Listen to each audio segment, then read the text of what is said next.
Okay.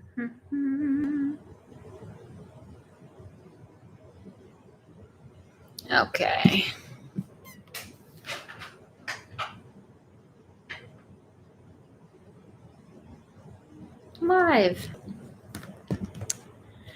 Turn it around.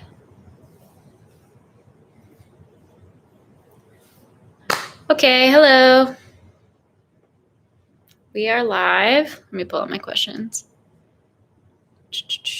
On Instagram and YouTube. Hey, YouTube. Okay. Hello. Hi, everyone.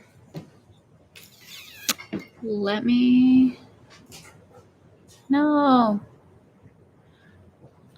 There you go. Why does it do this sometimes where it doesn't show me my questions?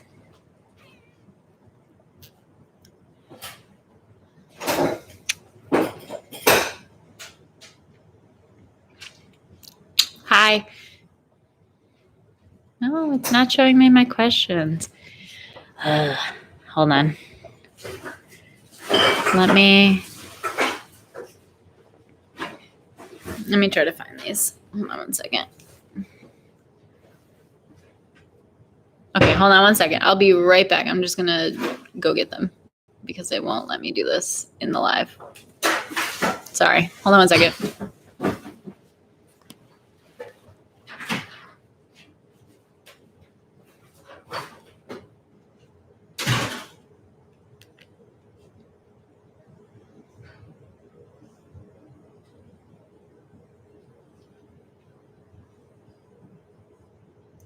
But if you're on YouTube, you're watching me struggle. What's up? Oh my God.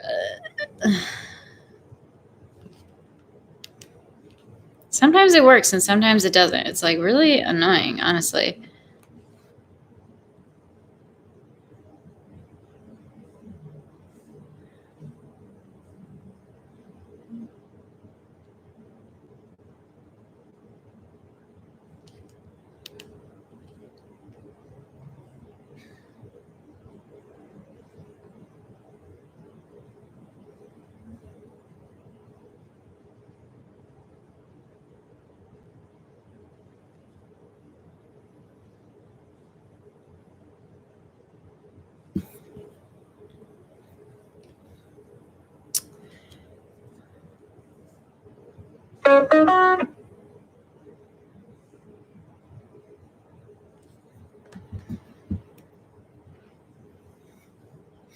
Okay, redo. Technical difficulty. I'm not a tech wizard.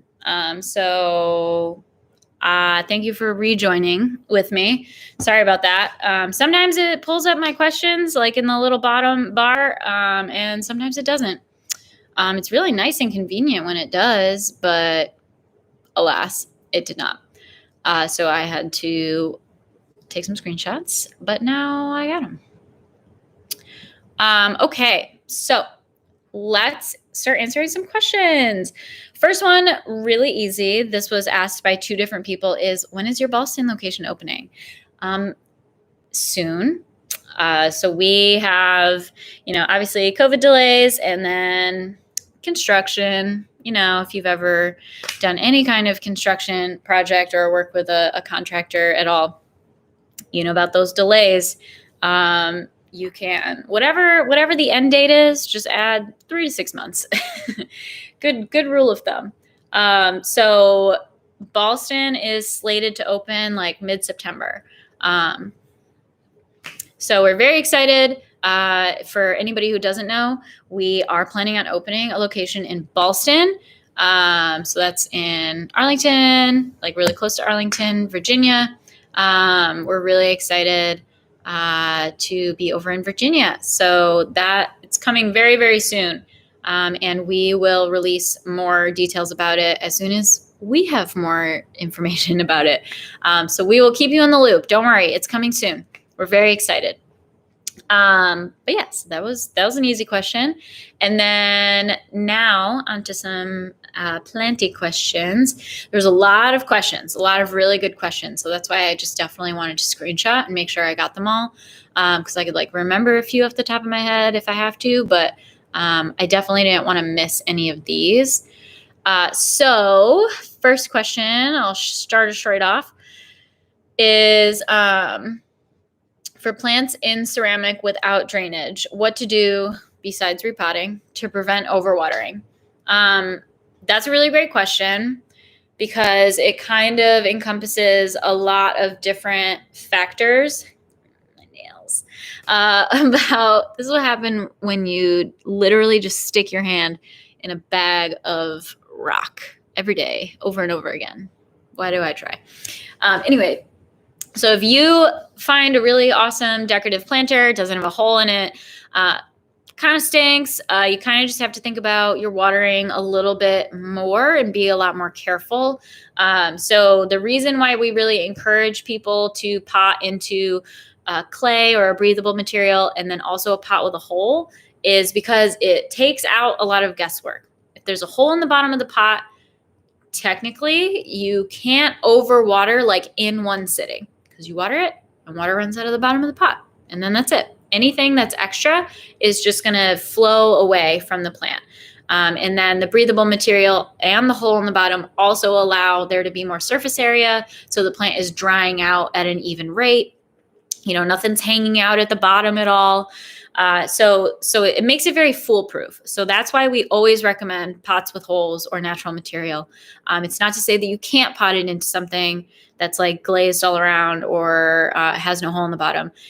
You just have to consider a lot of different factors and how they play into one another when you're taking care of your plant, like for routine maintenance. So if you decide to pot, like the only factor, if it's a pot with a hole, is how much time between waterings. And you just stick your finger in the soil. Like it makes it very easy. If you have a pot without a hole, you definitely want to make sure that your plant is getting enough light, because that is like your insurance against the plant getting like waterlogged. So most overwatering happens because the plant is not getting enough light. Also because in like the slim margin, there is like people who just like stress water. Like they're just like water. Like what's wrong with my plant? Water it. Yellow leaf, water it. Like they're just like water is the cure, which, you know, water does cure a lot of things. You don't have like the wrong idea, but it does not resolve everything, especially if there is an underlying cause that's not related to water at all. And even if you are like a little bit of like a neurotic waterer, if your plant is getting a lot of light and utilizing a lot of energy, it's going to process more water more readily. So you can kind of find a balance. Like sometimes people will tell me like, I water my plant like every other day. I don't even know. And I'm like, oh, but the pot's really small. The plant is getting a lot of light. You're only watering this much every single time. Like there's a lot of different factors that kind of play into it, which is why it's so hard to like be prescriptive when giving like hard and fast rules about plant care, because you never really know. It can be totally different. So just make sure your plant has enough adequate light, an appropriate amount of light, so that you are also noticing that the soil is drying out on like a routine basis. So not like you water it and weeks go by and it still feels wet. Like that's not normal. It should be like, I water it and every week or every other week it's drying out. So there's some sort of cadence, like the plant is responsive to the light, to the water, to its environment. And you can always make minor tweaks from there, but that's kind of what you're looking for, to be like, my plant is acclimating well, it's healthy, it's happy, it's doing its thing. So if you don't notice that happening, you have a problem. You should try to diagnose and resolve it as soon as possible. What I do recommend, if you have a pot with a hole and you're not super great on your like watering, like you're new to it, get a chopstick. I don't think I have one right now, but like I keep all of those takeout wooden chopsticks that come with my takeout.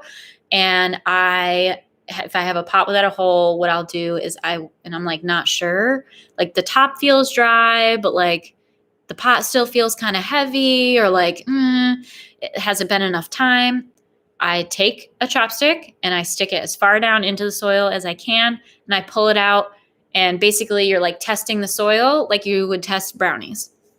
So if you're baking brownies, you stick a toothpick in the middle to see if it is like done all the way through. Same concept. So if the top of the soil is dry and crumbly, but you stick that in and the bottom is like all wet, or the soil is like clumpy and like sticking to the stick, which the wooden chopsticks are good too because it's natural material, it's porous, etc. Doesn't work as good if it's like metal or I don't know, something slippery. So yeah, that's a very low tech thing to use to ensure that you there's definitely not like water hanging out at the bottom. If there is, wait, don't water. You want the plant to be able to process that water. Or you need to lessen the volume of water that you're giving the plant, because maybe the top part of the soil is dry, but the bottom is just like getting really waterlogged because there's nowhere for that water to go and it's not accessible by the plant. So maybe the plant doesn't have roots long enough to get all the way in the bottom to soak that out. So it's just sitting there being kind of nasty. So again, back to our original point, pots with holes are pretty foolproof. Pot without a hole, you actually do have to think about the volume of water. So people will ask me in the shop often, like, well, how much water do I give the plant? If you have a pot with a hole, it kind of doesn't matter because you can just water it slowly until water runs out of the bottom of the pot. And then the entirety of the soil, the entirety of that root system is saturated. Nothing's going to be dry. You're not going to have any weird pockets. The whole plant is going to grow nice and evenly. It's quenched. But if you have a pot without a hole, you do have to think about volume, because if you have a pot this big, you can't just like it's going to get really waterlogged if you're pouring like cups and cups and cups of water. So there is like a volumetric equation that you can come up with. Typically my rule of thumb is like a third of the volume of the pot should be how much water you would put in there. And then equally, when we pot at the shop, we'll put about a third of the pot of a layer of rock.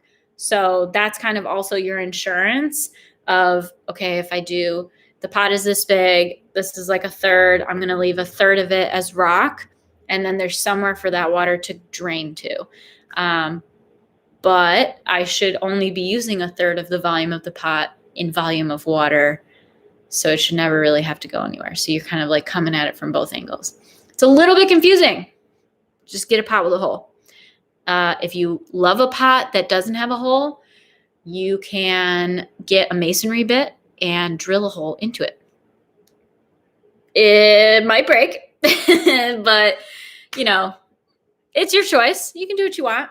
I do know that if it is like a clay pot, so unglazed clay pot, you can soak it for 24 hours in water. And then it makes drilling through a lot easier. And the chance of it cracking is like very slim. But that's for another day. Okay. That was a lot for the no hole question, but I feel like we touched on a lot. And that's a really important question that we get all of the time. And it is pretty like confusing. So if that wasn't clear, I'm sorry. I will keep answering this question until I find a better way to talk about it, or until you get it.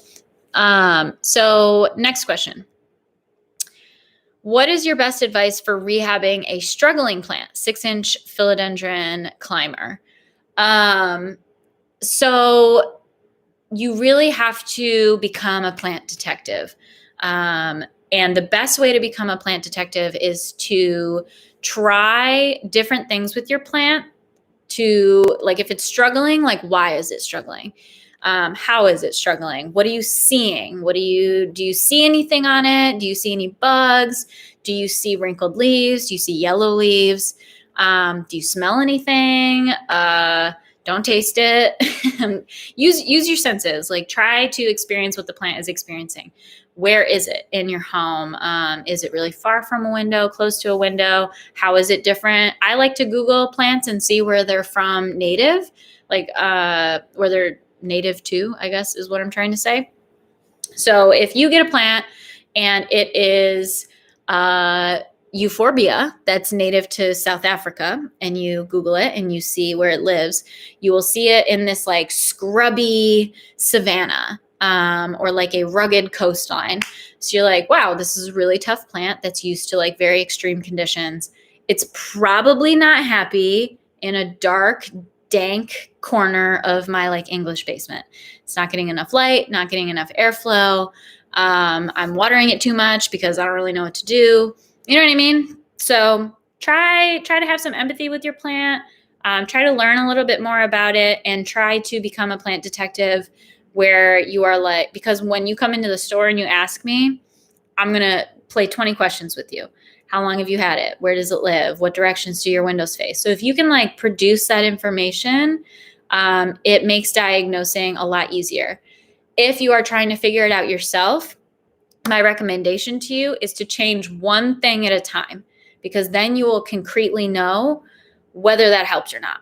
The worst thing you can do for any struggling plant, no matter what its ailment is change everything, because there might have not even been a problem. 90% of the time, it's acclimation stress. You just got a new plant. It's going to take a few weeks to a few months to get used to your microclimate in your apartment. So just leave it alone. Be consistent, follow the directions, and trust the process. I literally saw a dump truck on the highway this morning that just said, trust the process. I was like, wow, I'm going to use that today. So here I am, from the dump truck through me to you. Trust the process. If there is a problem, changing its water, like plants live on a different time scale than us. Like you're going to want to try something for like at least a week and see if it improves or at least stays neutral versus decline. It could be a couple weeks. They are not going to respond to you like moving it like into a different room every other day. It's honestly just going to stress the plant out more, and you might actually cause more harm than good.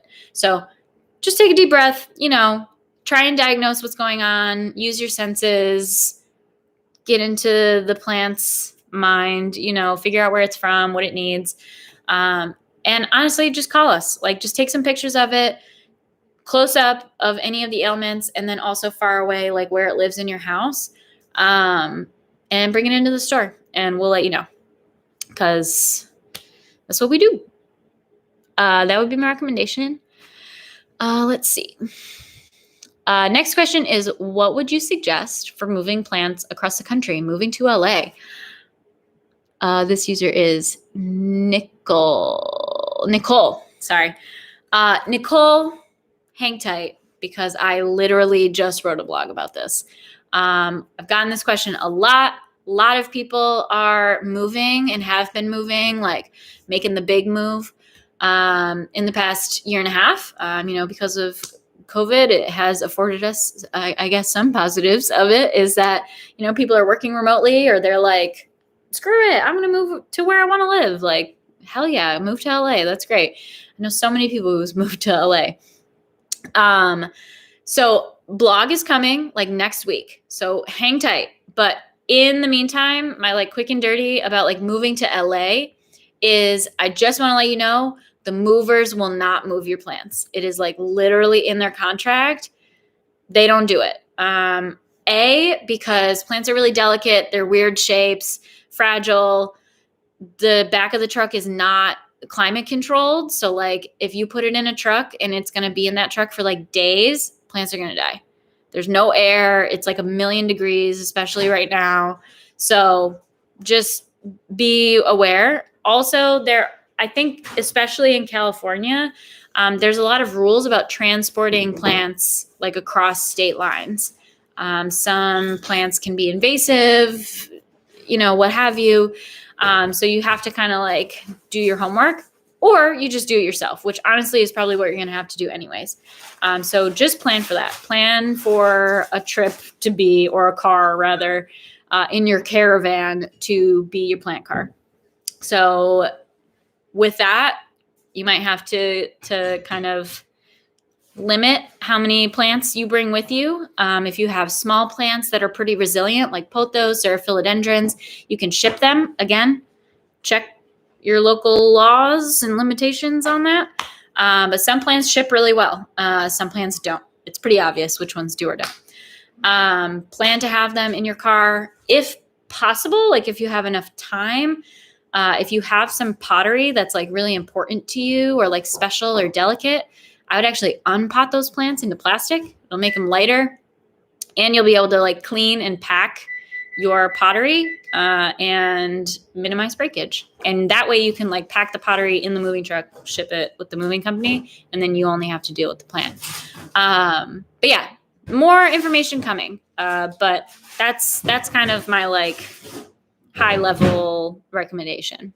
I have a question. So I have a question that just came in. So I'm going to put this into the chat. Hold on. Okay.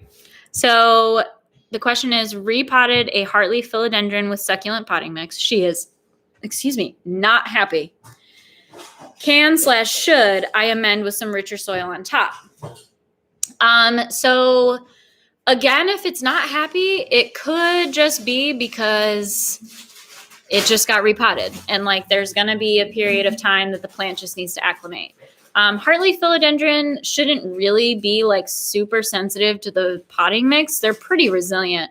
The only thing I can think is that if you have like a watering schedule that you used to do with this plant in that position, and now it's in succulent mix and you are trying to keep it on the same watering cycle, it might need more water because that potting mix is very porous. So the water is just going right through it. It's supposed to be like slightly hydrophobic, right? Like because succulents, they don't want any water hanging out. They want to be watered. The water runs right through the soil and it's gone. So, you might need to adjust your watering schedule. That would be what I would recommend. First step is like patience and like just feel it out if it's acclimation stress. Second is, maybe you need to adjust your watering schedule. Also, when you repot a plant, if you like repot a plant that was totally normal and then all of the sudden it is like very unhappy, you might have damaged some roots in the repotting process, which like just kind of happens. There's not a lot that you can do. Obviously, you want to be as gentle and like ripping them apart and like getting all the dirt off it, whatever. You might have just like nicked a few like main roots or, damage the roots, and it's just going to need some time to recover. So just be patient with it. It should get better, but they're pretty resilient. Okay. Thank you for your question. I like answering the ones that come right into the chat, especially if you're still here, because then you can be like, thanks. And I'm like, yeah, and we can chat about it. Anyway.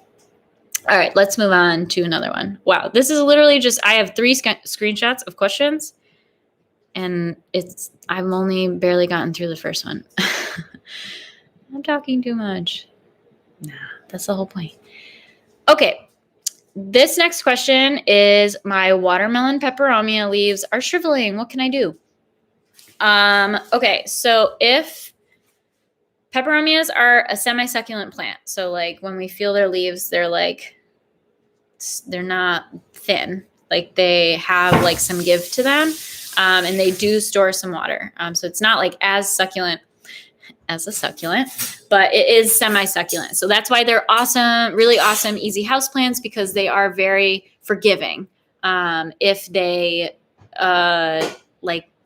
don't get enough water or you forget or, whatever. So they can like rely on their reserves if, you forget. It's fine. So if your leaves look pruny, like if you've been in the bathtub too long and your fingers get pruny, the plant is utilizing the water in its leaves because it's not being watered enough. This happens a lot too in the summertime. You think I'm in my apartment. It's the same temperature all the time. Whatever. Why do I need to water my plants more often? Why are they sad? The inside of your house is not a vacuum. It has the same humidity as outside, whether you really feel it or not.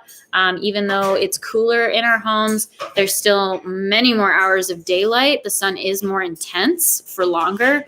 So the plants do need more water. People also, I find, don't water deeply, which is fine.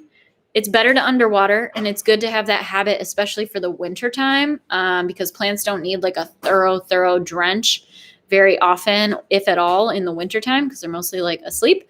But like in the summertime, if you are not watering your plants until water runs out of the bottom, or like just knowing that it's like very thoroughly drenched all the way to the bottom, all of those roots are getting wet, you can see shriveling like that.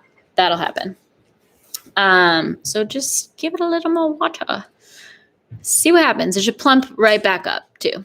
Maybe not like immediately, but within like a week or 2 weeks, at least a couple waterings. Okay. I got another question in the chat. What's up? So the question is, my Majesty Palm is turning all yellow and brown suddenly. I can't figure it out why I haven't changed the sun water, but maybe, sorry, cut off. Maybe it's heat stress in Vermont with no AC and hot the past month. I have heard that it has been very hot in Vermont. And, if you are from DC or further south, maybe you don't know that a lot of places up north where I'm from, we don't have AC because it is freaking cold 8 or 9 months out of the year. There's snow.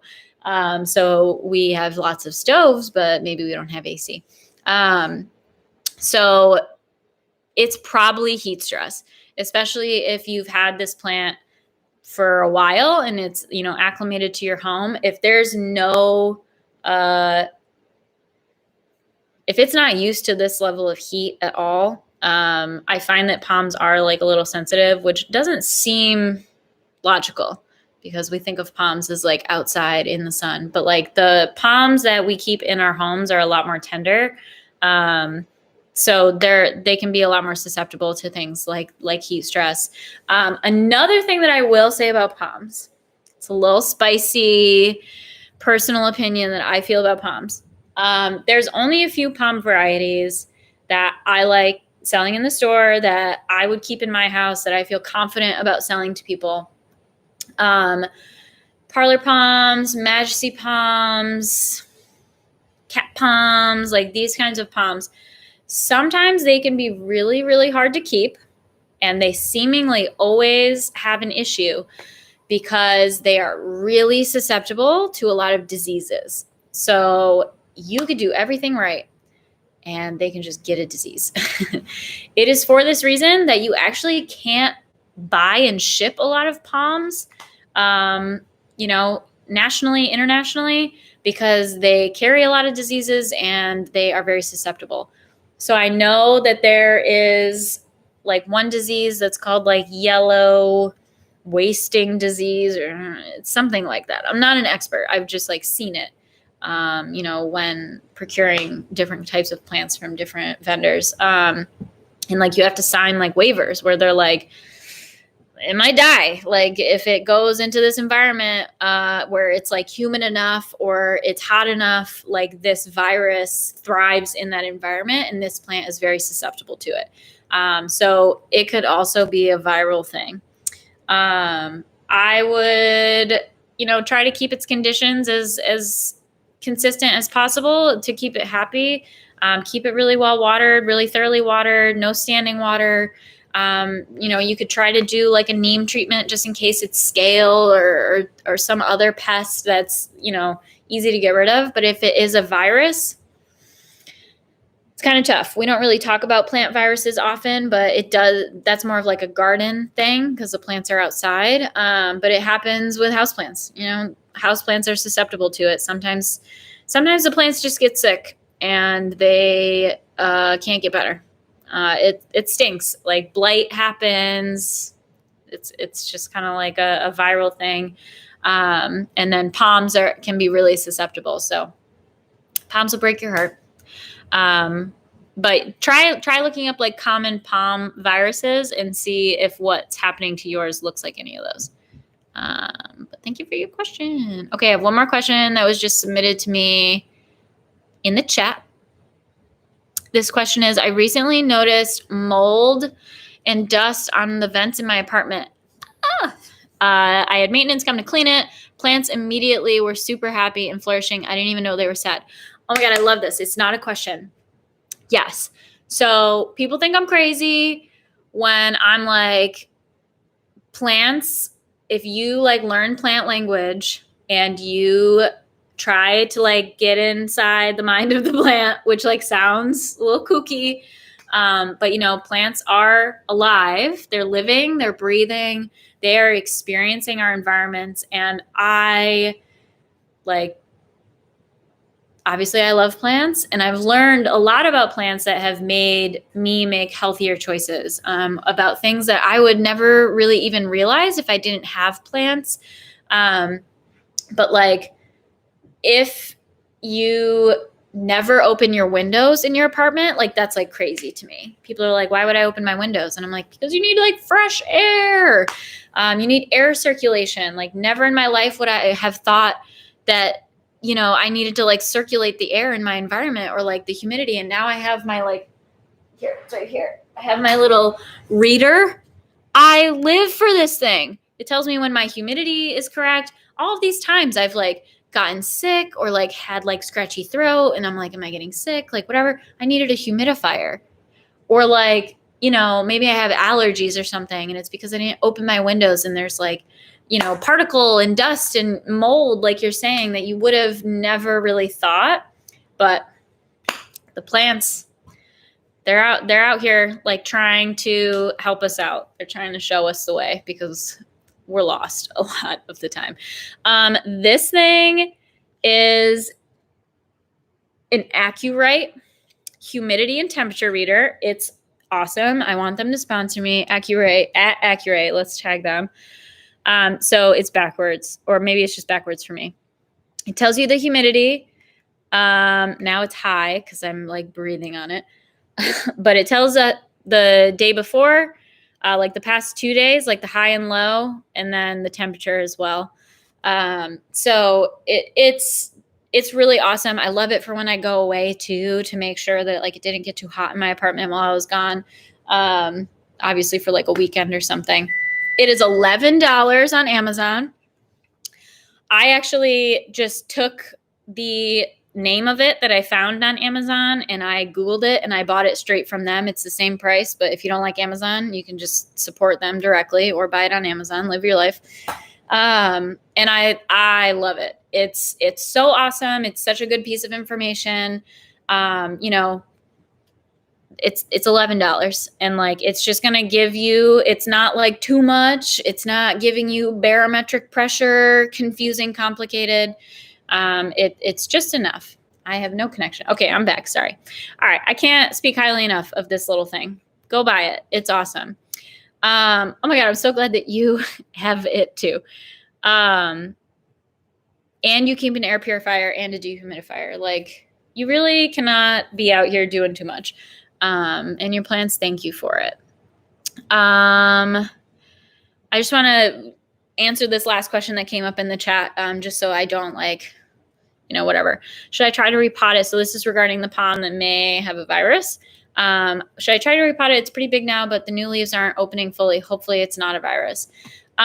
You can, I mean, that's it, as long as you determine that it's not an environmental issue, like it's just not getting enough light or it's just not getting enough water. Because again, like we talked about at the beginning of the live, if it's one of those issues, repotting it is just going to add to the stress. But if you've determined like the plant is fine, it's been in this spot forever, it's been thriving, I've been watering it enough, like it's definitely just not all of those things. Check it for pests first and foremost, because again, if it is suffering from a pest like on its leaves, repotting is just going to keep stressing it. So check that there's not a pest, which on a palm is like kind of a pain because you got to like go through all the little fronds. And as long as it's not that, then you can repot it, because a virus is going to be something like in the soil or in the air. So you can try to make it better if it is in the soil. What I would recommend is if you do repot it, try to get really fresh potting soil. No soil is truly like sterile.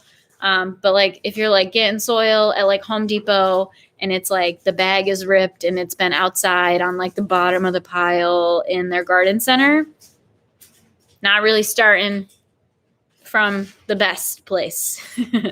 So try to get something that's like really put together and fresh and hopefully really sanitary.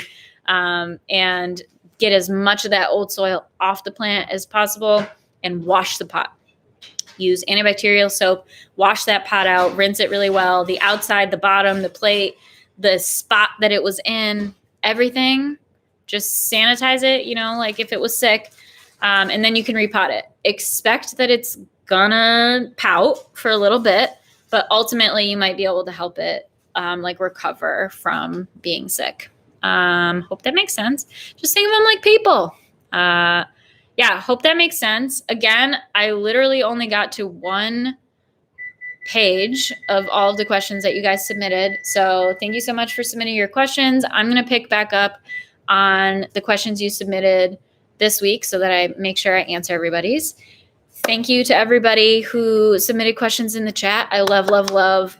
One day we won't even need to submit questions. We'll just chat in the live and it'll be awesome.